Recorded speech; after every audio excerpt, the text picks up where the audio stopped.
কোটা প্রথার একটি চূড়ান্ত সমাধান দিয়েছেন।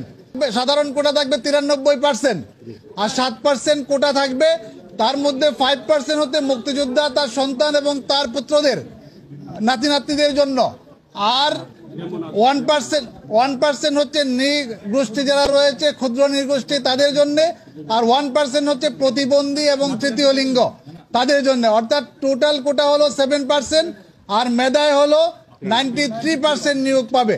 আন্দোলনরত শিক্ষার্থীরা যে দাবি করে আসছিল সর্বনিম্ন কোটা থাকতে হবে 5%, এর থেকে সর্বোচ্চ সংখ্যা তারা বলে নাই। অ্যাপিলেট ডিভিশন সার্বিক দিক বিবেচনা করে আন্ডার আর্টিকেল 104 সেটাকে 7% নির্ধারণ করে দিয়েছেন।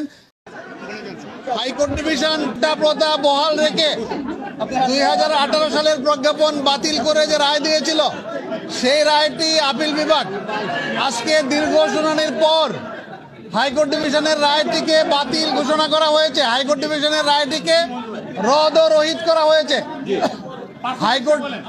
হাইকোর্ট ডিভিশনের রায়টিকে রদ ও রহিত করা হয়েছে, অর্থাৎ হাইকোর্ট ডিভিশনের রায়টি বাতিল বলে গণ্য হলো। আর হাইকোর্ট ডিভিশনের রায়টি অন্য একটা সিপির উপর ভিত্তি করে দেওয়া হয়েছিল, সেই সিপিটাকে অকার্যকর করা হয়েছে রায়কে। আর কোটা প্রথাটাকে আন্ডার আর্টিকেল 104 যে সাবমিশনটি আমি করেছিলাম, আগেও আপনাদেরকে বলে আসছি, অ্যাপিলেট ডিভিশন আর্টিকেল 104 অনুযায়ী কোটা প্রথার একটি চূড়ান্ত সমাধান দিয়েছেন। সেই সমাধানটি হচ্ছে বর্তমান প্রেক্ষাপটকে বিবেচনা করে মুক্তিযোদ্ধাদের জন্য 5% থাকবে, সাধারণ কোটা থাকবে 93% আর 7% কোটা থাকবে, তার মধ্যে 5% হতে মুক্তিযোদ্ধা, তার সন্তান এবং তার পুত্রদের নাতি নাতনিদের জন্য, আর 1% হচ্ছে নৃগোষ্ঠী যারা রয়েছে, ক্ষুদ্র নৃগোষ্ঠী তাদের জন্য, আর 1% হচ্ছে প্রতিবন্ধী এবং তৃতীয় লিঙ্গ তাদের জন্য। অর্থাৎ টোটাল কোটা হলো 7% আর মেধায় হলো 93% নিয়োগ পাবে। আন্দোলনরত শিক্ষার্থীরা যে দাবি করে আসছিল সর্বনিম্ন কোটা থাকতে হবে 5%, এর থেকে সর্বোচ্চ সংখ্যা তারা বলে নাই। অ্যাপিলেট ডিভিশন সার্বিক দিক বিবেচনা করে আন্ডার আর্টিকেল 104 সেটাকে 7% নির্ধারণ করে দিয়েছেন এবং সরকারকে বলেছেন 3 মাসের মধ্যে এই সংক্রান্ত গেজেট জারি করে অ্যাপিলেট ডিভিশনে দায়ের করার জন্য 3 মাসের মধ্যে গেজেট করার জন্য বলে দিয়েছেন এবং ছাত্রছাত্রীদেরকে আহ্বান জানিয়েছেন তারা যেন ক্লাসে ফিরে যায়, শান্তিপূর্ণভাবে ক্লাসে ফিরে যায়। গার্জিয়ানদেরকে আহ্বান জানিয়েছেন তারা যেন তাদের সন্তানকে বুঝিয়ে ক্লাসে ফেরত যেতে বলে, এবং শিক্ষার্থী যারা রয়েছে তারা যেন আদালতের প্রতি সম্মান রেখে, তাদের এই আন্দোলন থেকে আদালতের আদেশের প্রতি সম্মান রেখে তারা তাদের আন্দোলন থেকে সরে যায় এবং আজকেই যেন ঘোষণা দেয় যে তারা আর এই আন্দোলনের সাথে নেই। এবং যে ক্ষয়ক্ষতিগুলি হয়েছে, প্রাণ ঝরে পড়েছে, এই জন্য অ্যাপিলেট ডিভিশন দুঃখ প্রকাশ করেছেন। একটি লম্বা অবজারভেশন অ্যাপিলেট ডিভিশন দিয়েছেন, সেই দিক বিবেচনা করে আজকে যে রায়টি দিয়েছে সেটি একটি ঐতিহাসিক রায়। আমাদের যে কোটা প্রথার প্রচলন চলে আসছিল সেটিকে সংস্কারের একটি ধারা আমি বলবো রেখে আপিলেট ডিভিশন যে রায় দিয়েছেন, আমরা বলবো এই রায়টি যেন সবাই মেনে নেন এবং আন্দোলনরত শিক্ষার্থী যারা তারা যেন ঘরে ফিরে যান, তারা যেন শান্তিপূর্ণ পরিবেশ বজায় রাখেন।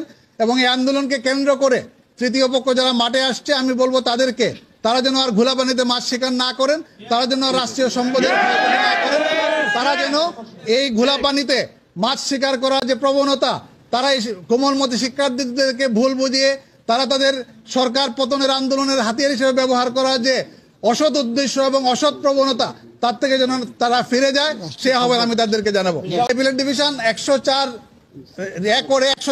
ধারাকে অবলম্বন করে যে নির্দেশনা দিয়েছেন, সেখানে কিন্তু আবার এক্সিকিউটিভকে বলে দিয়েছেন যে পরবর্তীতে তারা ইচ্ছা করলে কোটা পরিবর্তন এবং সংস্কার করতে পারবে। এই রায় কোনো বাধা হয়ে দাঁড়াবে না।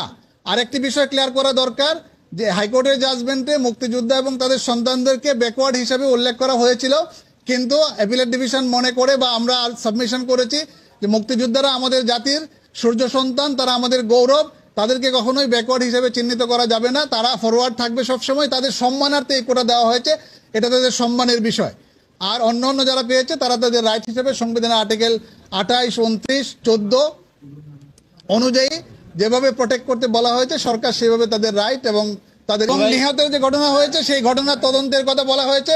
মাননীয় বিচারপতি খন্দকার দিলুরুজ্জামান কে প্রধান করে যে সুপ্রিম কোর্টের বিচারপতি, উনি হাইকোর্ট ডিভিশনের বিচারপতি, ওনাকে প্রধান করে যে তদন্ত কমিটি গঠন করা হয়েছে প্রত্যেকটা মৃত্যুর ঘটনা নিরূপণ করে কারা দোষী আছে সেইটা উনি নিরূপণ করবেন, নিরূপণ করে একটা রিপোর্ট যথাসময়ে সাবমিট করবেন বলে আদালত আশা প্রকাশ করেছে এবং তদন্ত কাজে সরকারকে সহযোগিতা করার জন্য অ্যাপিলেট ডিভিশন বলে দিয়েছে। বাংলাদেশের কোটা সিস্টেম এখন খুবই পরিষ্কার। 93% সাধারণ কোটা, 5% মেধাবী কোটা বা সাধারণ কোটা আমরা যেটা বলি, আর 5% মুক্তিযোদ্ধা, তার সন্তান, তার নাতি নাতনি, আর 1% ক্ষুদ্র নৃগোষ্ঠী, আর 1% হচ্ছে প্রতিবন্ধী এবং তৃতীয় লিঙ্গ।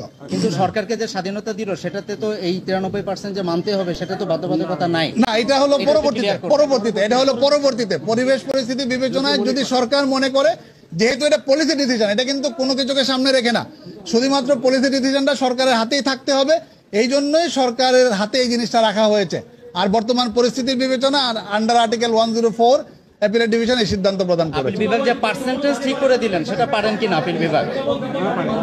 আপিল বিভাগ 104 আপিল বিভাগ বলে দিয়েছে 100 করে আপিল বিভাগের 100 করে কমপ্লিট জাস্ট 504 হলো আপিল বিভাগের আপিল বিভাগ ওনার রায়ে, আপিল বিভাগ রায়ে স্পষ্ট করে বলে দিয়েছেন যে বর্তমান প্রিভেলিং সিচুয়েশনে to do complete justice under article 104 of the constitution, exactly এই কথাটা অ্যাপিলেট ডিভিশন বলেছেন।